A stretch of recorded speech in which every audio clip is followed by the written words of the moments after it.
Welcome back to the Real Talk Podcast. I'm your host, Alex, and I'm so excited to be here with you today.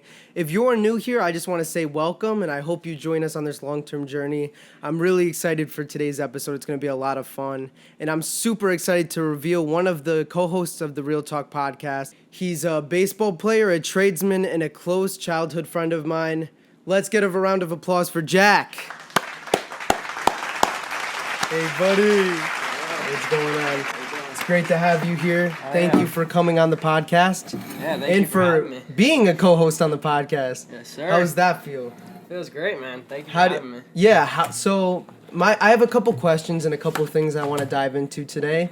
So I hope you're up for some questions and just for some really dope conversations. I'm ready to talk, brother. Yeah, so I think we want to talk a little bit. I think something that I wanted to base this podcast on was like childhood dilemmas and teenage dilemmas, things you face as a teenager that really leave a toll on you, and kind of what you could do to avoid some obstacles and to really just handle obstacles, I guess is the best way to put it. So I wanted to talk a little bit about college and just life and work, if we're going to stay where we are, if we're going to move, because I know we had so many really good in-depth conversations about these topics. So I guess right now, So I'm not sure exactly what your plans are. You're a tradesman, like I just told them. Yeah. Is your plan to stay put where you are, or do you want to move? And is college an option? Like, what do you think of those things? Like, do you know where you're heading in that direction? All right. Well, first, give a little background. I'm a senior in high school. I go to a tech school, so I'm learning a trade. I'm learning HVAC right now. Mm-hmm. And I'm not really sure what I want to do yet. The trade's great. I love it, but I'm not sure if I want to go to college or not, I'm in the dilemma whether is it worth it to go to college. I'm hearing all these things about all these old folks at the houses I go to. They're always like, hey, don't even go to college anymore. It's a waste of money these days. And, it gets me thinking, definitely. Definitely. So I've been wagering it a lot. And it's definitely something to think about because, I mean, you don't want to be in debt, And especially nowadays, you hear a lot of people either telling you that college is a complete waste of money or it's the only way to actually be successful, which I personally disagree with. It's crazy. It's split in half. Exactly. Like growing up in a family where there's so many different businessmen who, some of which didn't even graduate from high school, who became millionaires. And I don't say that in a flaunting way whatsoever, but it's just it's an interesting dynamic because when people try to tell me college is the only way to be successful and then you see them as millionaires who didn't even graduate from high school, I find that completely fascinating, and I can't. It's an argument that I'm willing to take on, and just because that is the case doesn't mean that I'm 100% sold on college or not going to college. I'm still not sure about that. College is a great thing, I've heard such many. Can I just chime in really quick? Yeah, what's up? Community college, in my opinion, is a great thing. Yeah, or state schools, Or state schools. There's no point in spending a lot of money. I mean, the name. And I mean, sometimes the name means a lot, but in the end, it's all about the person. Exactly, and I mean, there's so many reasons why you go to college. And so another thing I hear a lot is people are saying, "Oh, I'm going to college for the party life," or "I'm going to college for this or for that, or to meet new people, to get a girlfriend, to get a boyfriend, to get friends, whatever it may be," and you're just sitting there aren't you going to college to get a degree in something that you want to do? I understand that side to some degree, but sometimes I value my future career more than I do value bonds and stuff like that. I know they'll come with life. Yeah, I mean, I get that, but you want to find those new people. If you're you're doing what you want to do and everything, you want a good group of people around you. Absolutely. And, you can get really sick of your hometown and the people, and you just want to meet new people and go out and get out in the world. Absolutely, and college is a great way to do that. You learn how to communicate with new people, and it's really a great experience, and it teaches you a lot of motor skills, things that you need to know how to do in the real world. Yeah. And exposes you to a lot while teaching you the degree. Right. It teaches you how to live on your own and all that stuff. Definitely. And with others. Right, yeah. And so, like I said, Jack's a tradesman and he is a baseball player. Yep. And I can respect that because I'm a baseball player. And I do actually maybe want to go into the trade. So that's still something I'm thinking about on the daily. But I just wanted to ask you a little bit. I know you were working a pretty I would say full-time job and balancing sports, baseball, and balancing your friends and your family. Like, can you talk a little bit about how that was, the feelings that you may have been feeling, and if other people out there may be balancing things in their life, especially kids, and adults, and how are you handling those kind of emotions and being able to just balance so many different things out? I mean, that's the best way to put it. I mean, how do you do that, and how did you get through that? You know, it's definitely nothing compared to, like, what others go through. I understand that. I'm grateful for where I'm at. Of course. But I did have the opportunity to work, as you said, pretty much full-time, in the summer at least, at an HVAC company. And during the school year, they allow me to work, like, the weeks I'm in shop for the school. Right. As a work-based learning program. So pretty much I'll be working as much as I can while juggling baseball, which is a highly demanding sport. Absolutely. It is. It's... Not to interrupt you, but it's very demanding, and it's not what it used to be, I want to say, because I think they're really rough on you, man. That's how sports really are rough nowadays, on you know? Yeah. It's always like, you got to play up or whatever. You got to, like, play all year round, really. It's crazy. You know, I love it, but it is a lot of work, and you gotta sacrifice some things, you know. Always your friends are going out like, I gotta go to baseball, or I got work, or I got homework. You know, it sucks. It definitely sucks. And that's the other thing, juggling the homework on top of that. I used to be getting home from work, straight to baseball, and doing homework until like way late at night, and it was a struggle. It really was. Is it a lifestyle you could ever see yourself putting yourself through this year? I mean, I know this is a lot of last year, a lot of summer, but now that you have limited time balancing school and maybe a part-time job and also baseball, are you still trying to take on that role of having to balance so many different things at the same time, or is this something you're going to be like, yeah, I learned that that's not me. I can't put my full attention into so many different things at the same time. Like, I definitely have some you feel trouble. a little bit of both. Yeah, I do feel a little bit of both. I definitely have a little bit of trouble with the multitasking part. But, you know, I don't know. I mean, this year for the fall ball, I'm taking it off for baseball at least, and kind of relax my schedule a little bit. It's my senior year. I just want to enjoy it, you know, make the mess out of high school. Absolutely. And I mean, the working hasn't been too bad. Like, it's a crazy trade though, because in this trade, in this industry, you work extreme hours. Like, I worked a 15-hour day working, like, right when I first started, and it's just long days, and it's busy, and it kind of sucks when you gotta work that long day and then come home and you got homework to do on top of that. So you basically, outside of like your priorities, I guess you can call them, you don't really have a lot of time to do things that maybe you normally would do, like you want to do outside of those my favorite things. thing to do, honestly, is hang out with my friends and just And enjoy stuff. You know, I love working on myself. Hell yeah, like I'll keep working with that stuff. Of course. And I love like what I do with everything. Yeah. But I definitely love to. I like to enjoy like my time with my friends. I like my free time. Absolutely. And, you know, and sometimes like, I don't know. I'm just not sure if that's what I want to do. If I want to be stuck at work for 15 hours a day, you know, you have no life outside of it, you know. So I figured. I don't know. I mean, I figured the business is where the way to go. You know, work those hard hours and then finally get out of that. So then you're not the one working those crazy hours. But that's how everybody thinks nowadays. Yeah, so and it's tough. Exactly. The workers are in demand now. That's very true. true. Hard to find workers. But I think I want to ask a follow-up question, if you don't mind me just pinning you with a few questions. I think there's a lot of good to be brought out of these conversations that a lot of people can really take something away from it, you know? And I guess my question is, you talk about how you really value friendships, like our friendship and other friendships. Oh, yeah. Is that something, like, let's say you decide you want to stick with the trades or you want to go to college and you get an opportunity or a scholarship through baseball and you want to go to a different college, or you get a job opportunity through your trade. Are you willing to leave your life behind, the friends behind, and your family behind to take on a job that could potentially, or a school that could potentially get you to where you want to be financially as a career? That's a tough question. And this isn't a me, like, asking you, but, like, I'm just saying, like, you know, if it boiled down to it, are you valuing work, money, future, stuff like that, Or are you valuing the current bonds you have in your life, or do you think those bonds will stay there if you do go to take on your career? You know, I don't know, man. I'm a big family guy. My pretty much my whole family's here, so it'd definitely be hard to leave. And Absolutely. I mean, I'm unlike most people. You know, I never really. I mean, I see like moving as a good thing, but like I don't know.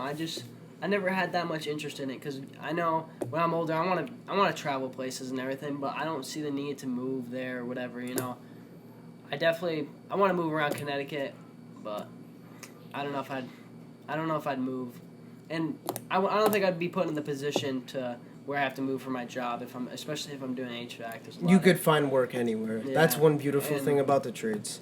if I open up a business, I can open up one like wherever. Wherever you here. want, Yeah. wherever you think is going to be the So, best.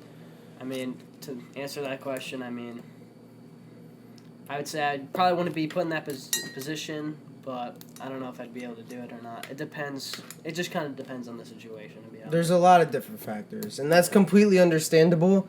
And I think, let me just see, I just have a couple little things. I'm sorry if I keep having to keep turning this back on. So I think you gave a lot of really good answers to the questions I had so far, and I think they're things that could really help people. And this next question, something that takes a little bit more of a turn. It's not something that, may benefit you, but I think, how do you think, like, money affects a person? Whether it be not having any money at all or being the richest person in the world, like, how do you think, what do you think, like, does financial status determine how you behave and the quality of the life you live? I definitely think money plays a big play in it, and I don't want to have to live paycheck to paycheck. Me neither. You know, I want to get out of that. Mm-hmm. I'm not talking crazy talk about how the whole like internet is stuck on that being that 1% of the rich. You know, I mean I understand that it's a great goal, but it's unlogical, to be honest. I mean, it's not unlogical, but being a billionaire, that's a very hard thing to do, and there's nothing wrong with making a good, honest living and just being comfortable and happy at where you are. You know?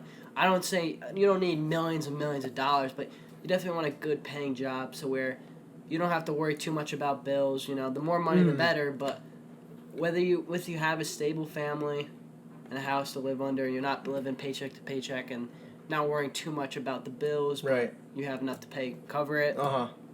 I don't know, I think that's the happy life, Being rich is one thing, that'd be great, but I don't know, people are so stuck on being like crazy rich and stuff, yeah. but like, it doesn't need to be like that. So, let me just make sure I got this right. So, you don't want to be at a point where you're living paycheck to paycheck. Obviously, nobody wants to be in that situation. And I'll work my ass off. And you'll work exactly, and that's important. But you value comfortability more than you would, like you say, being rich would be cool, but you don't care that much about being rich. You want to be comfortable, like be able to go out on the weekends and get a nice steak or go out with your family, things like that. Be able to travel. Yeah. I don't need this big flashy house and flashy car. I don't need that. You're just not that type of guy. I don't get those vibes from you, and that's not to put you down. That's just to say you're happy and content with the things you have. Yeah, and I love having money. Right now, being able to work during school and stuff, and it's put me in a good position in my life. Right. I'm ahead of the game a little bit. You are I'm definitely. only 17. Absolutely. And I definitely am ahead of the game, and I'm grateful for that. But yeah, God bless you, man. And that's the one thing that's keeping me wagering between college and work, because I see that money coming in, and I'm just like, and there's a lot of money to be made. When you start to see the paycheck, the decisions get harder to make. Yeah, definitely. That's for sure. But I just want to make sure what I'm doing is what I love to do, and because that's important. Yeah, and that's what I haven't figured out yet. It's a very hard thing to figure out, and I don't think I need to figure it out now, but I don't know. I mean, opportunities come my way. I'm gonna have to figure it out soon. Here's another question. I hate to keep going on a tangent about the financial questions, but you're good. You've just been giving me great answers, and I just kind of want to. This is improv, honestly, because these aren't even questions I was even thinking about asking you. Really, I love talking about money, man. So, let's say, would you work a job that makes you miserable, where you make $200,000, and I'm not looking for an answer. For what people want to hear. Oh my God, that's so amazing. I want your honest answer. Would you work a job that makes you miserable to make $200,000, or would you work a job you love and make like $60,000 to $70,000? You know, it's a good wager. I'm not really sure. I mean, it's a tough question. I'm asking this on the spot. You don't have an answer. That's even, to be comfortable. I found this statistic. It was like after making like $75,000, that's where you're gonna be comfortable at. Like more the better, but and the less like Well, sure. Once you hit that point, like 75,000, you're comfortable. Mm-hmm. So I mean, if it's doing something I love, I mean, I'd probably have to choose that over the money because I don't want to be miserable. I want to be happy with what I'm doing. I want to love what I'm doing, and if I love what I'm doing, I'll be able to excel in it and do more stuff outside of that, like side work or whatever. That's great. Like, that's a great answer. I really like that answer, actually. Yeah. I think, okay, so now I'm going to kind of go the opposite route here. So we kind of talked about the financial side of where we're at, college, work. I do want to touch on one thing. Sure. I want to touch on economics. Economics? Yeah, okay. How everything is crazy screwed up right now. Yeah, there's a lot screwed up right now. There's a lot of scary things. Inflation, up to like 5%, whatever it is right now. It's crazy. Cryptocurrencies, and it makes me worried. Like, not to say anything about it, but like the dollar's depreciating and like it is. And the problem, just to tag on to what you're saying, is the cost of living is skyrocketing right now, and what people are actually making is just going down. And the other issue I have, and this isn't to get political whatsoever, I'm not going to specify my political views, nor am I going to push them on you. That's just the way it is. I'm not like that as a person. But I do have a problem with the current administration signing, if I'm correct, a $2 billion relief bill. It might even be the trillions. It might be the trillions, $2 trillion relief bill. And that money is basically funding people. And the problem is that people are getting paid more to sit at home than they are to actually go out and get a job, which is the issue with supply and demand, and issues with. Exactly. So there's a lot of issues with it. We're leaning towards socialism. To be honest with you, and that I don't think that's a good thing. I mean, yeah, it's seen in many places. I forget exactly where it was, but it literally showed that when the government pays for everything, people tend to work less or work as hard. Because why would you work hard if you're getting the same thing as the person that's picking their nose in the corner? Exactly, and that's what it's leaning towards. Can I say something as well too? Is like I said, cost of living is skyrocketing. The amount of people are getting paid is going down, right? And people are like, $2 trillion, like relief bill, like I'm being secure at home, I'm getting paid to provide for my family. That's great, but that might just be a short-term solution. The long-term solution is what's going to affect your kids. Exactly. And not only that, maybe the cost of living is going up because of that relief bill. Did you ever think of that? And I heard. And maybe that's not true. Maybe it's not. Maybe that's not factual. I'm not saying it is, but if I could put all the pieces in my head together, that's kind of what I'm going around, along with a lot of other things. It's crazy. And did you see the new thing on? Might be running out of money on like October 18th or whatever. It's crazy. There's a lot going on. There's so much going on. Posted it or whatever. Who? The treasurer or something like that posted might run out of money in the office or government.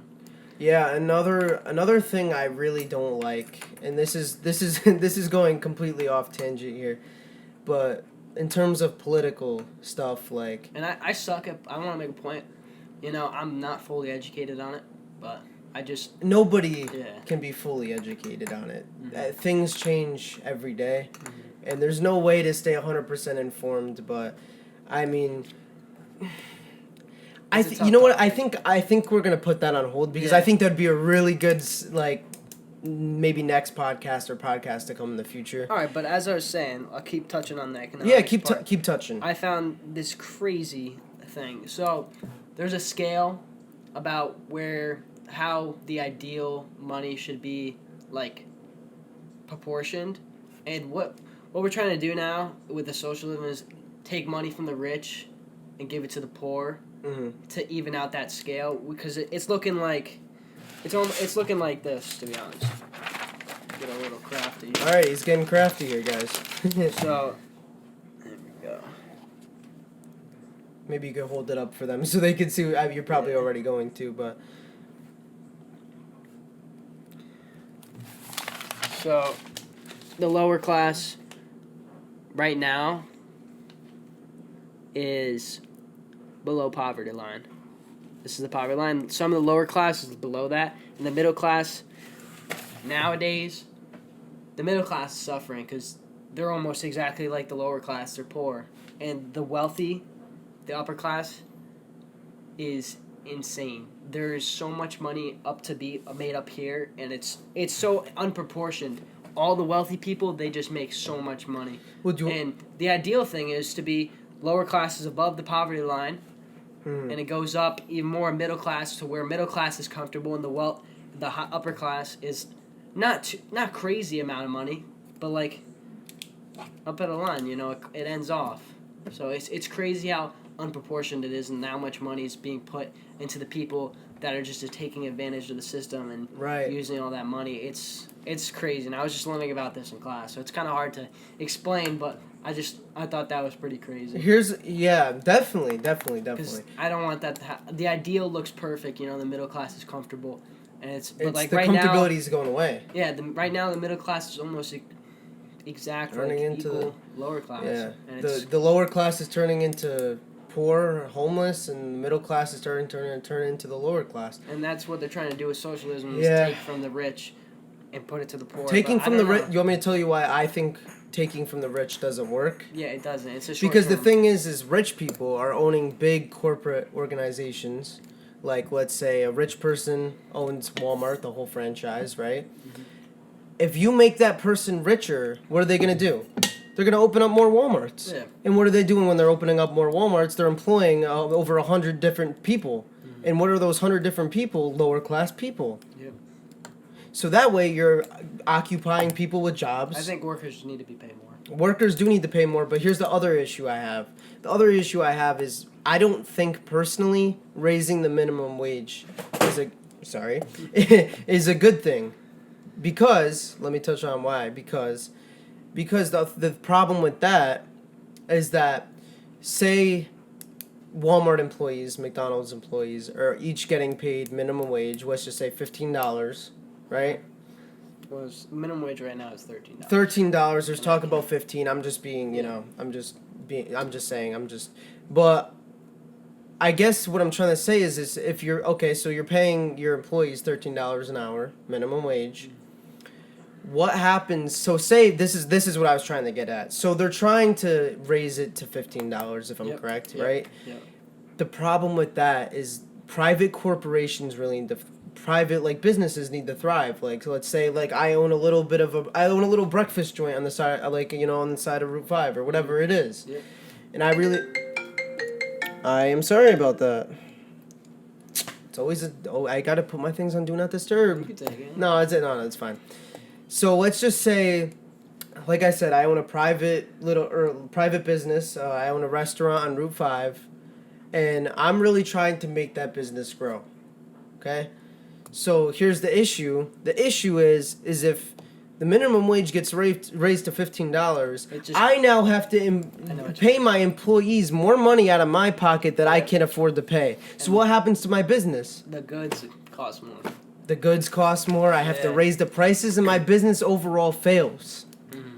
How is my business supposed to thrive when I can't pay my employees, when I have to pay more for food, for transportation? There's so many goods that, there's so many different, food goods that are just, you can't get them at the right time, and there's just a shortage of so many different things right now. And it's very hard to be a successful business owner in this time period, especially with the coronavirus. And in my opinion, the current administration in office, and to be completely honest with you. Mm-hmm. And it's just, I think we should touch on it more later, but it's a crazy thing where we're going, with the cryptocurrency and everything. I want to definitely dive into that. It's a really interesting thing. And I don't understand all of it, but it's crazy to think about. And it makes you think. Definitely makes you think. But it does make you think. Yeah. Do you have anything else you want to talk about? Touched about that pretty good. I do want to go on to I don't know, man. What's going on with you? How are you dealing with shit? How am I dealing with shit? I mean, what do you think about? What do you want to do from college? That's a good question. Are you I mean, right now, I want to be a business person. I want to get into real estate. Definitely me too. And my goal right now is to probably get into a trade, be able to accumulate some money, and then use that money, save it aside as much as possible. I'm still living under my mother's roof. Save up that money while I'm here, while I don't have that many expenses, and then go out and maybe buy a property, maybe a 2-family home, and be able to accumulate some rent off that while working a traditional 9-to-5 job, and then be able to just kind of replicate that whole system throughout the course of the next 10, 15, 20 years, maybe for the rest of my life, depending on how things go. And I hate the I'm sorry to cut you off, but I hate the whole thing of working a 9-to-5 sucks, you know? It's not, that's how you get your money That's up been an American, man. And it really, I mean, if it's what you love to do, it's not that bad. And working 9-to-5, you get your money up and you spend it and invest it in however you want, which is a great thing. It's very popular right now, the investing in like the stock market and like in houses and flipping. Everybody wants to do that stuff, so. You want me to tell you something? So. You're absolutely right. Mm-hmm. People will say, "Oh, I want to be rich because then I don't have to work my 9-to-5." Mm-hmm. You want me to tell you something? The rich ain't working at 9-to-5, bro. They're more working than at that. 20-24. Yeah. They're getting about 4 hours of sleep a night because the thing is every time you're sleeping, you're losing your productivity, and you're not able to. You really can't afford to waste 12 hours of a 24-hour day on sleep. You just can't. That's why there's a thing called naps, and a lot of rich people are. I'm not saying all. I'm not sticking up for rich people. I'm saying most rich people don't sleep that much because they have a lot going on, you know? A lot of holding. Sleep is so important. It is important. I mean, even if you get like 7-8 hours, like that's the perfect. It's important the way you're more productive when you have sleep. You know, you gotta take care of your body. Absolutely. And I think that's really important. And personally, I can't work. I mean, I'm not afraid of hard work. I'll work my ass off for whatever needs to be done. But I want to make sure that I'm not ruining my body in the way, like, in the process of doing it. Absolutely. I see that a lot with the trades. You know, it gets me scared because people work so much in the trades they don't have time to take care of their bodies. They're getting fast food, and I don't want to. That's the only thing I don't want to do. You know, I want to make sure I have time to take care of my body, work out at the gym. You know, keep in shape and stuff, and get my sleep because that's the most important. Not saying like there won't be some restless nights. You know, where you're working hard, but right. I think taking care of yourself should come above all. Absolutely. First, and then work second, to be honest. Yeah. And it's a lot of stress. It is a lot of stress, and this is something I definitely want to dive into more. And I think we had a lot of really good conversations today, and just because the given time right now and just figuring a couple different things out, we're a little short on time. We got school tomorrow. Yeah. And yeah, we're still living that childhood life. And there's a lot more I do want to touch on. I think we might make a part 2 to this series. Yeah. I think a part 2 would be good because and we'll get better with everything with the setup, the audio. The way we can address things and the way we talk, just the fluidity of everything. And getting on camera is still new for me. So it's a new to weird, him. You know? It's new old to me because I've done it for so many years, for so long, but I've always taken long breaks in between. So although I'm comfortable with it, it's always something I have to adjust to again. Mm-hmm. But and I hope this podcast is more just. I hope it's just fun conversations, real talk shit, man. Just talk about shit. Give me some. Yeah. Thank you so much for being here, and I'm so excited to be able to introduce you to you guys as the co-host of the podcast. I think it's going to be a lot of fun. We're going to have so many cool conversations. And if you enjoyed this one, this is going to be the shortest podcast we release. I promise you that. Just a lot going on right now. We wanted to put this out there. And there's so many more things we want to touch on and address. But if you did enjoy the video, it would mean the world if you dropped a like. Hit that subscribe button if you haven't already, because there's so much cool things we're going to be talking about. And we don't want you to miss out on that. So we love talking. Yeah, we love talking. We want to talk to you guys, and we want to stay true to our roots and our mission statement. Mm-hmm. So leave some comments of ideas you guys want us to go over. And hopefully you guys enjoyed listening to us talk, hopefully you enjoyed. We'll get it on Apple Music and Spotify soon. We talked about that in the first video. If you haven't watched that, I'll try to link it up there if I didn't forget. And anyways, thank you all for watching. We appreciate you all. Peace out.